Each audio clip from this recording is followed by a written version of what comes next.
Good morning बच्चों। मैं मोहनलाल आज आपको ईवीएस का नेक्स्ट वीडियो बता रहा हूँ जिसमें आपको क्लॉथ के बारे में इंडियन कल्चर क्लॉथ के बारे में बता रहा हूँ। मैं आपको जो इनकी कल्चरल ड्रेसेस है, इंडियन की जो कल्चरल ड्रेसेस हैं उसके बारे में ये लेसन पढ़ाया जा रहा है। एक पेज आपको पहले भेजा जा चुका है। अब नेक्स्ट वीडियो में मैं आपको उसके बारे में समझा रहा हूँ, तो आप जैसे जैसे मैं आपको पढ़ाता रहूँगा आप उसको ध्यान से सुनते रहेंगे और देखते रहेंगे। क्लियर बच्चों? Freedom of movement which is necessary for hard working women whether in an office or helping their husband in field। Freedom of movement यानी कि आज़ादी के आंदोलन में विच इज नेसेसरी जैसे कि उनकी आवश्यकता होती है। हार्ड वर्किंग वुमेन एक परिश्रमी महिला वेदर इन एन ऑफिस और helping there husband in field, वो हमेशा ऑफिस और अपने हस्बैंड के क्षेत्र में उनकी सहायता करती रहती है। जैसे आज़ादी के मूवमेंट में जैसे जैसे आवश्यकता होती है उसी हिसाब से वो वर्किंग वुमेन करती है। जैसे ऑफिस में या अपने हस्बैंड के यानी कि पति के क्षेत्रों में उनका पूरा साथ देती है। लहंगा चोली। अब लहंगा चोली ये वुमेन की ड्रेसेस है जो western Indian in western India like Rajasthan, पश्चिमी भारत जैसे कि राजस्थान एंड गुजरात और Gujarat, lehenga choli form core of traditional dress of the local. Lehenga choli local की एक ट्रेडिशनल ड्रेस है, एक व्यापारिक एक संस्कृति ड्रेस है। कहाँ की? राजस्थान और गुजरात की। राजस्थान और गुजरात में अलग ही ट्रेडिशनल ड्रेस पहनी जाती है। Lehenga is a loose ankle length skirt. Lehenga जो होता है वो एंकल से यानी घुटनों से खुला हुआ होता है, लूज होता है, लेंथ स्कर्ट। और उनकी स्कर्ट की जो लेंथ है वन विथ चोली, वो चोली तक होती है। एंड काइंड ऑफ ब्लाउज, और वो एक ब्लाउज की तरह काम करता है। This outfit is incomplete without ओढ़नी। यह इनकम्प्लीट होता है विदाउट ओढ़नी, ओढ़नी के बिना। अगर इसमें ओढ़नी जैसे चुनरी ओढ़ते हैं, अगर चुनरी नहीं ओढ़ते तो ये ड्रेस एक अधूरी लगती है। This is outfit incomplete without ओढ़नी यानी कि बिना ओढ़नी के ये ड्रेस अनकम्प्लीट लगती है।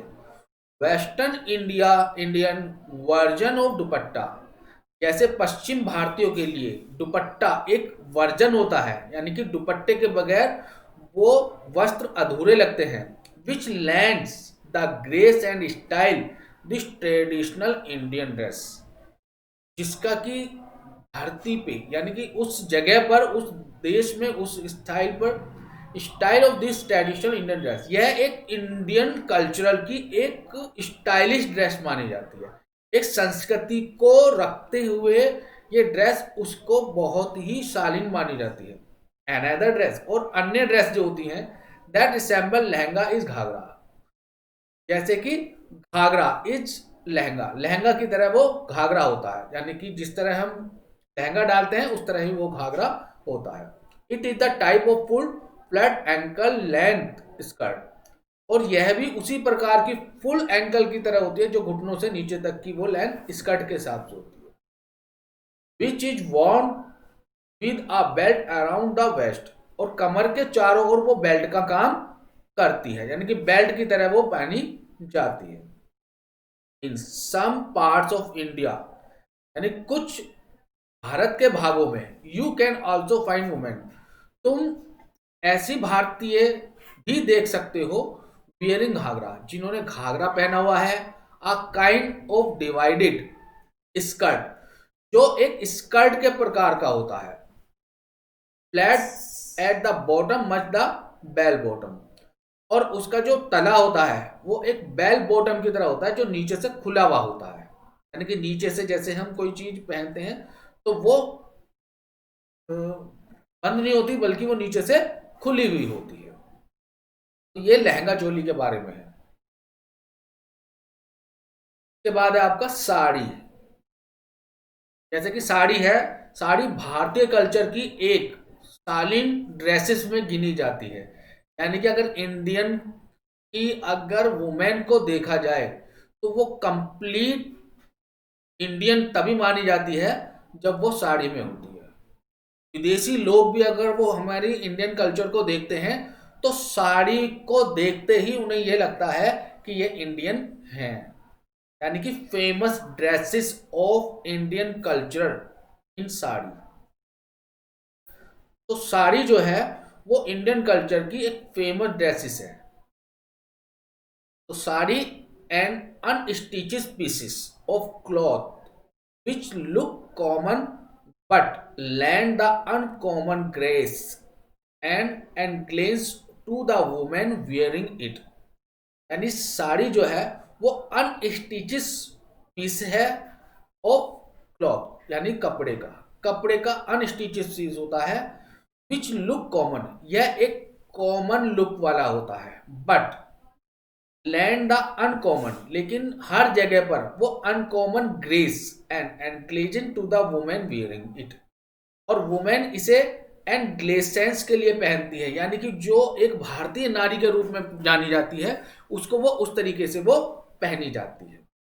इन एंशियंट टाइम, यानी कि प्राचीन समय में, पुराने समय में, जो राजा महाराजाओं का समय था, तो अनस्टिचेस फैब्रिक वाज सपोज, यानी कि एक इस तरह के वस्त्र होते हैं जो सुपोज करते हैं to be pure. This leave gave rise to this Indian dresses in which there is no problem of size and shape. यानी कि पुराने समय में ये अनस्टिचेस फैब्रिक होता है, सुपोज करता है कि ये बिल्कुल पूरी तरह से इंडियन ड्रेसेस होती है जिसमें ना तो कोई साइज की प्रॉब्लम होती है और ना ही किसी तरह की आकृति की प्रॉब्लम होती है। तो ये इंडियन ड्रेसेस ऐसी होती है जो हमारे पूरे ग्रोह को ऊपर उठाती है। यानी कि इंडियन जो वुमेन होती है उस वुमेन को एक अलग ही भारतीय संस्कृति में ढाला जाता है। लेकिन इनकी जो शेप होती है, साइज होता है, वो हर जगह सिंपल होता है, उसमें कोई प्रॉब्लम नहीं होती, सबका एक ही होता है। क्या वो छोटे साइज का हो, यानी कि महिला की हाइट छोटी हो, बड़ी हो, फैटी हो, जिस तरह भी हो, तो उसमें हर तरह की साड़ी अवेलेबल होती है। यानी कि इसमें साइज की और शेप की कोई प्रॉब्लम नहीं होती, इसे कोई भी महिला पहन सकती है। तो ये इस तरह की ड्रेसेस है जिसमें हमें किसी तरह का अनकंफर्टेबल नहीं होता, बल्कि हम उसको पहन के, जो भारतीय महिला होती है उसको पहन के उसे कंफर्ट फील करती है। It is a 6 to 9 yard pieces of cloth.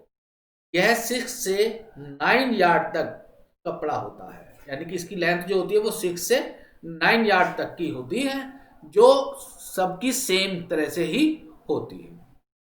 Depending upon the need, यह आवश्यकता के अनुसार डिपेंड करती है, यानी कि किसको कितनी लेंथ की आवश्यकता है। तो need, depending upon the need, यानी कि ये आवश्यकता के अनुसार डिपेंड करती है। Culture and religious norm of the region, यानी कि जो संस्कृति और धार्मिकता और उस नॉर्म्स के अकॉर्डिंग रहती है, यानी कि जो जहां पर अपने धर्म के हिसाब से भी पहने जाते हैं, जो लोग जहां रहते हैं उसको उसके हिसाब से ही उसको पहना जाता है। इच रीजन, प्रत्येक क्षेत्र का, has its own style of draping a sari. प्रत्येक क्षेत्र का अलग अपना अलग ड्रैपिंग स्टाइल होता है, यानी कि जो जहां रहता है, जैसे कोलकाता में जो रहता है बंगाली, तो वहां पर बंगाली स्टाइलिस्ट साड़ी सेम है, लेकिन वो अपने रीजन के हिसाब से, अपने क्षेत्रों के हिसाब से, उसी हिसाब से उसको ढाले जाते हैं। जैसे देखो डायग्राम बना हुआ है इसमें, नॉर्थ इंडियन साड़ी स्टाइल, तो नॉर्थ इंडियन साड़ी स्टाइल का अपना अलग स्टाइल होता है।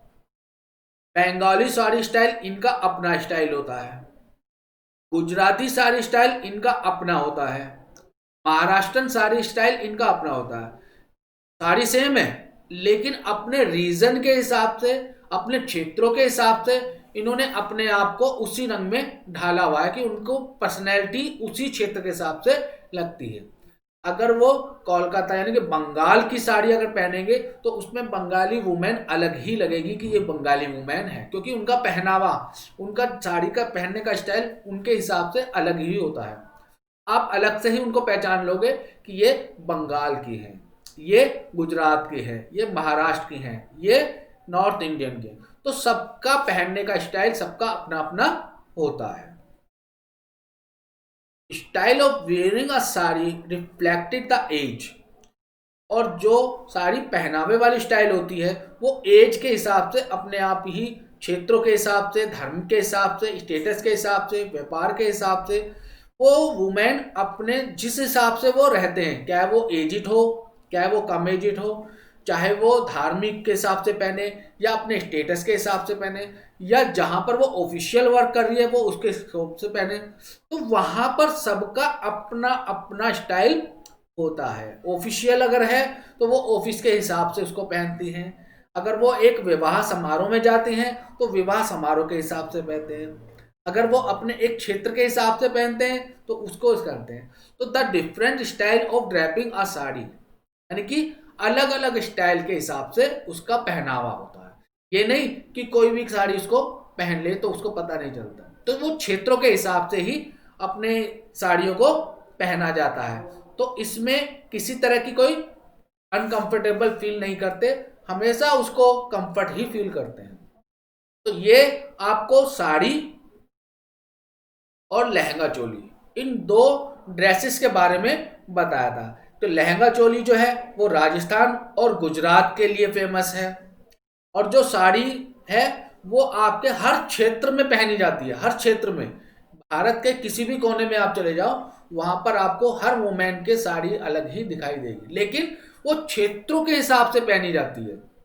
अगर वो महाराष्ट्र की महिला है तो महाराष्ट्र अपनी जो जगह है उस जगह के अनुरूप पहना जाता है।